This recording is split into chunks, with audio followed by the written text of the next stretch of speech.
Elimination of violence against women is what we are looking at, because it's going to come to an end tomorrow. As we all know, it started on the 25th, and it's a 16-day campaign, which is going to end tomorrow as the Human Rights Day. And this is the moment that it provides opportunity to reflect on the progress and made in, to tackle the global surge of violence against women and girls in all its forms, as well as a call to action to redouble international efforts to eradicate such crimes. As one of the most relevant perceived human rights violations, gender-based violence encompasses physical, sexual, or psychological harm or suffering, and can often have a lifetime, long life impact on survivors. And we have in the studio with us Hassan Maina. She's the Executive Director, Anti-Sexual Violence Lead Support Initiative. Thank you so much, Hassana, for joining us this morning. Thank you so much for having me. Okay, so quickly, this campaign started on the 25th and is going to end tomorrow. What would you say, is the motive for those that don't really know what the 16 days stands for? So the 16 days of activism started to challenge violence against women and girls.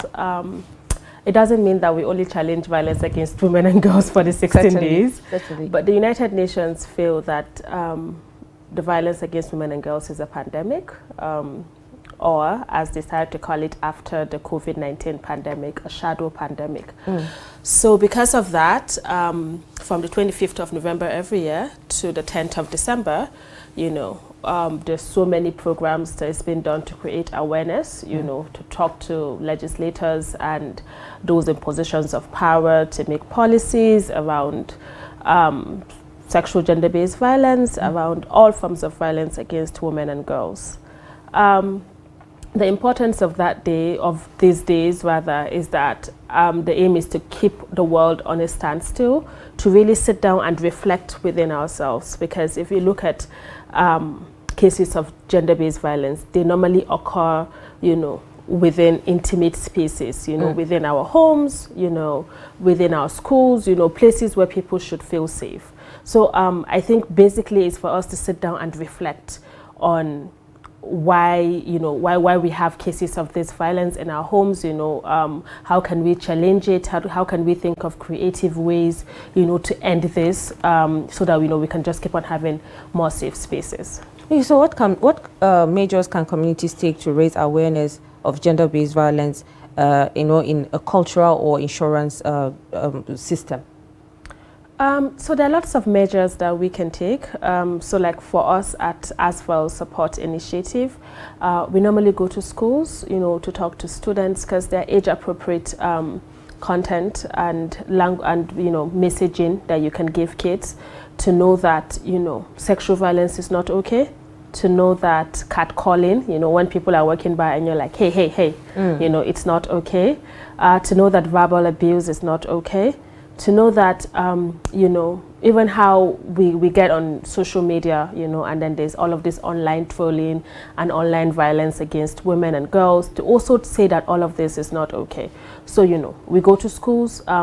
During the 16 days of activism, I think last Saturday, we were at an IDP camp, we spoke to people there, and basically just saying that we have to end this culture of shame and silence, because we found that it's a major attribute to the reasons why, these issues continue, especially on sexual gender-based violence, because it's always considered shameful, so people don't want to speak up. So, encouraging people to speak up, seeing how we can strengthen government institutions to, respond to these cases, and also seeing how we can, collaborate with individuals that are doing great work, individual organizations. I know the Dorothy Nzamenje's Foundation has a shelter, where they keep people that have been sexually assaulted. We're also there on a courtesy visit, where we made donations of toys to the kids that are at the shelter. So there's just so much that we can do, to create awareness. There's so much, even right now as we're speaking on TV, people would sit back and say, oh, what are these girls talking about? Violence is not okay. We must stop that. So there's just a lot of things, through our messaging, through our songs. We also collaborated with the French embassy, sort of partnered partnered with Sheikh Musa Yar'Adua Foundation and supported by the French Embassy and Ford Foundation to, you know, use art as a medium to speak against gender-based violence, you know, and we had a competition and amazing people sent in, you know, their artwork, you know, their poems and spoken word, and, you know, we're able to get the best 3 out of that, you know, and we had an event, you know, and then they were celebrated and we gave them a cash prize. So, you know, using art to also say that gender-based violence is not okay, because sometimes if you look at the movies we watch, if you look at the music we hear, you know, it seems like violence against women is, you know, is encouraged through the song, you know, then I hit her, then I, you know, all of those things, you know, through rapping or music or whatever. So just saying that, you know, through our art and whatever we see, we want to create, that this is not okay. So there's just a lot of things. Okay, I can no, do. I'm happy you said school. Let's talk about you know, quickly on the means of this 16 days. Each time we hear 16 days, we're like, how are we going to, what are we really advocating for? So what are the specific policies that this 16 days is advocating for, or any government legislative initiative that needs to be changed in order to tackle, you know, to combat these issues of gender-based violence against women and girls? Thank you so much for the question. So whenever we talk about the 16 days of activism, first we have to recognize that it's a global thing, you know, not only specifically to Nigeria. But now let's bring it home. What can we do to ensure that violence against women and girls is stopped in Nigeria through policies? First things first is the 5 gender bills that is still on the table of legislators, you know, that has not moved anywhere. And my argument on that is we must ensure for women to stop experiencing gender-based violence, we must ensure that through our legislations, we push for the real meaning of the law. And what's the real meaning of the law? That every citizen is equal. So if every citizen is equal, it means the rights that a man has, I also should have it. There's something that will do to even our psyche, so that when next you go to report to a policeman, because the law has given me equal freedom and equal rights, the policeman would not say that this is normal, you know. Because at the end of the day, people make institutions, and we see it happen all the time when you go to report cases to policemen, and then they're like, I bet this not a woman issue, this not, you know, they don't take it as seriously. And violence, assault, rape, these are criminal cases, but we don't get to see it like that. And then people say, okay, so what's the correlation between violence and maybe women saying, because if a man marries someone that is a non-Nigerian, he automatically transfers his citizenship rights to her. But if a woman marries a man that is non-Nigerian, that's not the case. And people are like, but what's the correlation? The correlation is that the law is saying that I am not an equal citizen to a man. And this is the 21st century. There's something very problematic with that. So how can we ensure, you know, and there are so many other bills, you know, talking about the 35%, you know, for women, because we need representation. How can we say, you know, women are full members of the society if we don't see them in leadership positions, if we don't see them making decisions, if we don't see them, you know, in decision making? Because if you look at even the figures, you know, they keep reducing, especially for our representatives, you know, and these are abysmal. We must do something about that. And so we can talk about the 5 gender bills, you know, these are policies that can be made. We can also talk about even how our laws are. Look at how the Violence Against Persons came to be. Violence Against Persons Prohibition Act, that I was part of those people that, you know, pushed for domestication in some northern states in Nigeria. Some states have domesticated, some haven't. But look at the time that it took. The law passed in 2015. But because of the way our legal system is set up, each state has to domesticate this law.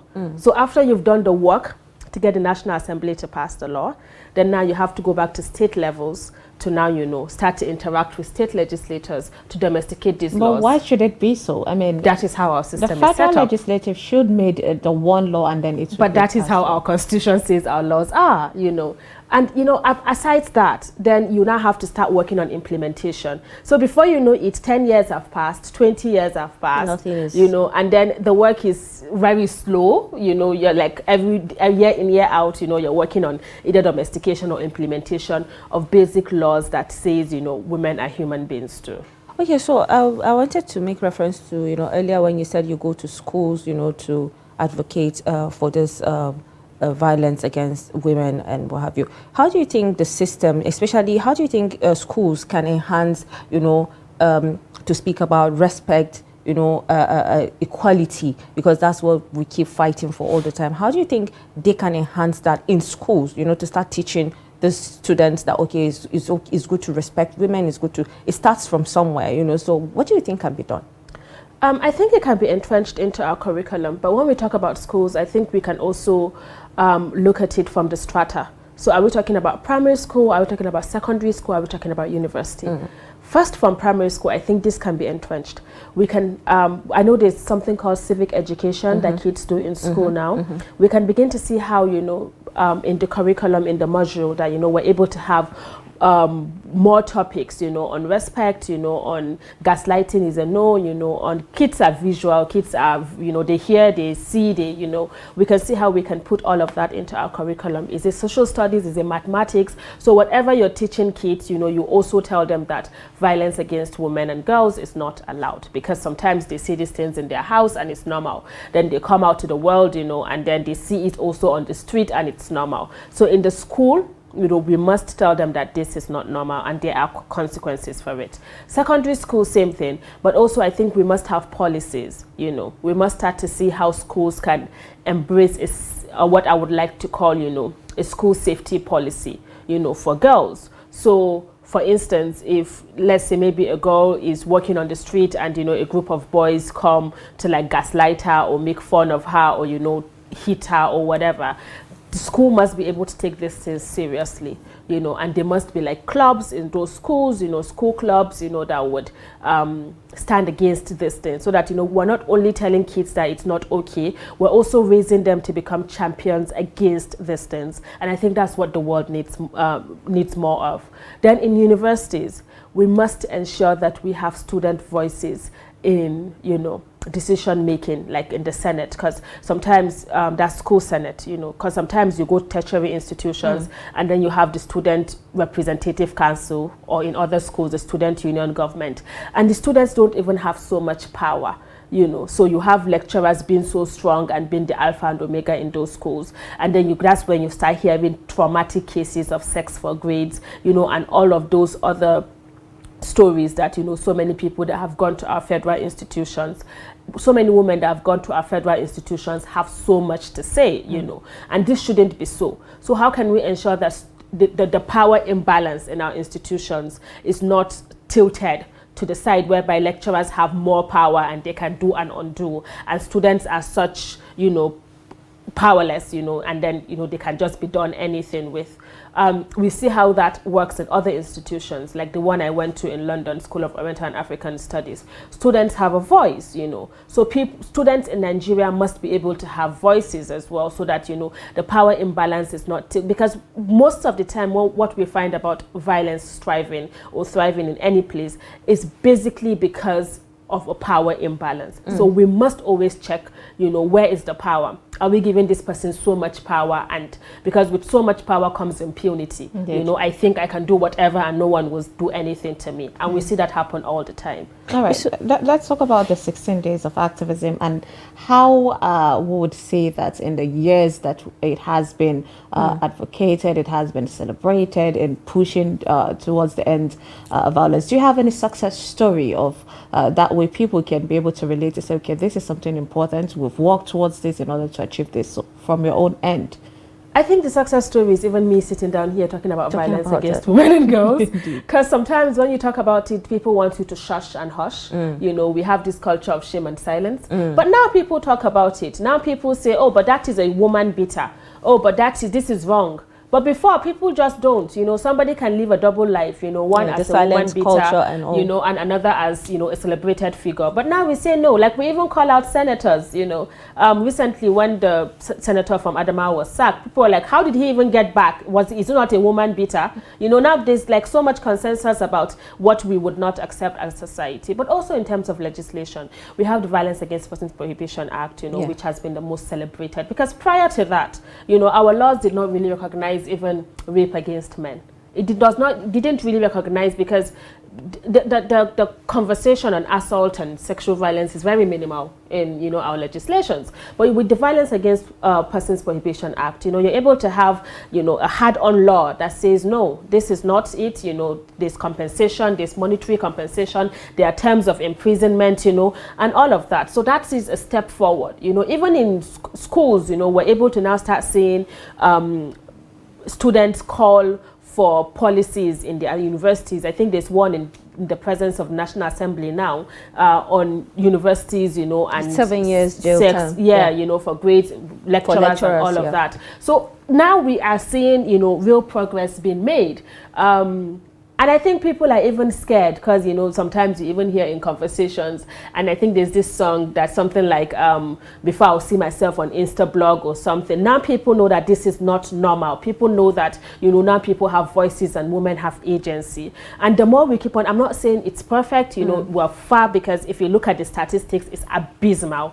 You know, we're far from where we should be. But the fact that we're talking about it, I think it's great. Okay, so, you know, earlier, remember last time, Maya, when we talked about the perpetrators of, you know, these acts, their faces are being covered, but when they are fraudsters, you know, their faces are being shown, and, you know, these are all criminal acts. What do you think can be done, you know, the legal system can strengthen or to ensure swift and effective justice for gender-based violence victims? As a lawyer myself, I like to mention that because my family members seem to forget that I actually went to law school. So as a lawyer myself, I think there are so many things that we can do. First things first, we can have a separate court for sexual assault cases, for gender-based violence cases, because these cases occur all the time.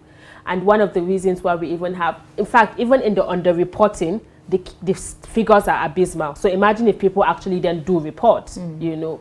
So we must, and then one of the reasons why people don't even like reporting is because of, look at how our justice system takes years, you know, before justice is finally served, you know. So in that moment of taking years, you know, some women even end up getting killed in their matrimonial homes, you know. So many things happen, you know, people then grow up, and these are issues that require speedy trial, you know, because, so imagine if my husband is assaulting me, you know, and then we have a kid together, and I took him to court, and this issue has not been decided up until 12 years after or 10 years after. And I had a kid that was 10 at the time. Now the kid is 22. So when the issue would finally be decided, maybe my child is about to get married. You get? So at the end of the day, how can we then ensure that these cases are, you know, have the speedy trial that they deserve? We must have separate court for that. We do have it for road offenses. Why can't we have it, you know, for... That's a smart one. I mean, just like when you go to report these cases now in police stations, they have gender-based decks. So that's another way to and I mean, look at sometimes people that go to the field really now start saying things like police would require like 500,000 for you to file. That doesn't make... It shouldn't be so. It shouldn't be so. And we can have more sexual assault referral centers. It's unfortunate that even the ones that we have are getting closed down because you know, they are not being funded by the government. I know one in Sokoto that, you know, the Nana Khadija Center is being closed down because the government is not funding it. That shouldn't be so. Like the one that we have, at least we should fund it, and we should see how we can get more.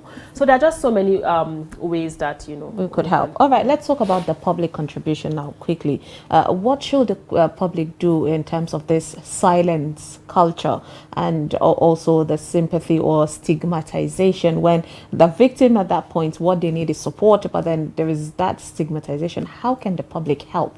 Because everyone is a stakeholder when it comes to raising the girl child and the pain that women are going through. I agree with you. Everyone has a stake, and that's the reason why we must speak out. Everybody can be an advocate, at least against this one thing. Because most of the time, when we talk about this thing, it's like, oh, but what if it's your sister? What if it's your mother? She must not be your sister or your mother or your aunt for you to empathize. You know, you should be able to empathize simply because that person is a human being too.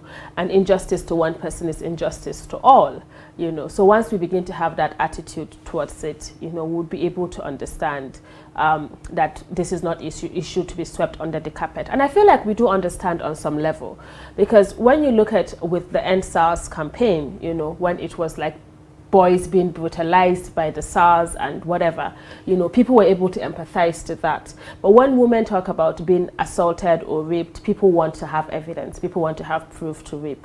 And I wonder what more could be the proof to rape than a woman choosing to defy shame, you know, to say this person has assaulted me. We must start to believe women, because at the end of the day, this is an under talked about topic, you know, and we must create safe spaces even within ourselves. Exactly. You know, I wanted to actually, you know, where you always talk about the, you know, the harassments, or should I say abuses, are not just domestically being carried out, even in workplaces, it's being done, schools, like we always mention. What do you think, what are the strategies that you think can be put in place, you know, to adopt a safe environment, like you just mentioned, to, you know, actively discourage and address this gender-based violence in workspaces and other institutions? So during my dissertation for my master's in law, we talked about, my dissertation was basically on how sexual violence is being used to expel women from the public space, you know. And for us to ensure that women feel safe in public spaces, so public space meaning the workplace, the market, you know, and everywhere. And think of all of those places that is public. You would always see that women are made to feel like they are not welcome by assault. So think of you in a marketplace, you know, with men trying to drag you to buy from them, you know, and then when you don't answer them, it's like profanity, you know, they would insult you, insult your virtue and whatever. Think of even in schools, you know, when you go to submit your dissertation and, you know, a lecturer is telling you, you know, if you don't do this, I'm going to fail you. You know, think of it even in workplaces where you have a well-deserved promotion and then your boss is saying, I'm not going to promote you because you're not doing what I want, you know, in ways that has nothing to do with your work. So there are just so many ways that, you know, women are being expelled from the public space, you know, using sexual violence. So sexual violence is actually a tool, you know, to ensure that women are not in the public space. So what can we do against it? What we can do against it is to name it, which we've done first. Once we name it, then we then find solutions to it. And solutions to it is policies. How can we ensure that people have voices? So let's say in a workplace, because that's your specific question. What can we do to ensure that, you know, sexual violence is not approved in workplaces? It's also to look at the power imbalance. We come to this country and then we see a situation whereby your boss is like your God. That shouldn't be so. You know, you have a contractual relationship, you know, and then most of the time it's the KPI, you know, your performance is always based on what you've done. But what about your boss? You know, can't you also, like, you know, rate him, like how good is he as a boss, how good is he at delegating taxes, how good, you know. So like we must also see how we can revisit power, you know, the idea of power in workplaces, because there's, you know, when philosophers say absolute power corrupts absolutely, they're not wrong, you know. So we must look at that. We must have policies in workplace. Like every workplace should ensure that, you know, sexual violence is a no-no, that workers feel safe to be able to say this person has violated me without the fear of getting into trouble, without the fear of even you being outed and saying, oh, this person said this, so before you know it, your colleagues are, you know, avoiding you. They'll be like, you, before I'll play with you now, and you'll say I've sexually violated you. Because that's also one of the things that is being used to bring down the seriousness of this issue. So, you know, every employer must ensure that, you know, they have created a safe space to ensure that people are able to speak up. Employees are able to speak up. Okay, so quickly, I mean, due to time constraint, of course. I don't know if you have another question. Oh yeah, I wanted to, you know, actually ask her quickly. You know, there are women that have come out to speak and they didn't get the justice they deserve. You know, because maybe they presented their cases and nothing has been done. Like you said, there's imbalance in the sector, or should I say, the institution of the law making, the decision making, and what have you. How do you think women can actually, you know, feel comfortable to come out more, to say, okay, this is what's been done to me, and then their cases will be handled without it being delayed, like you always say? In your own experience, what do you think should, or what advice will you give women? I cannot sit down and assure you that, you know, you would come out and speak and you would have support.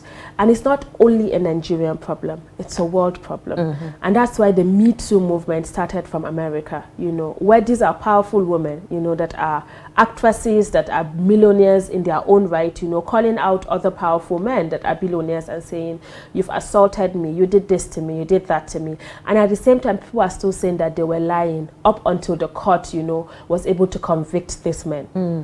So it's not just a Nigerian problem, and it's not just the poor people's problem, you know. And that's why I say it takes all of us, you know, to change the narrative. It takes all of us to do the work.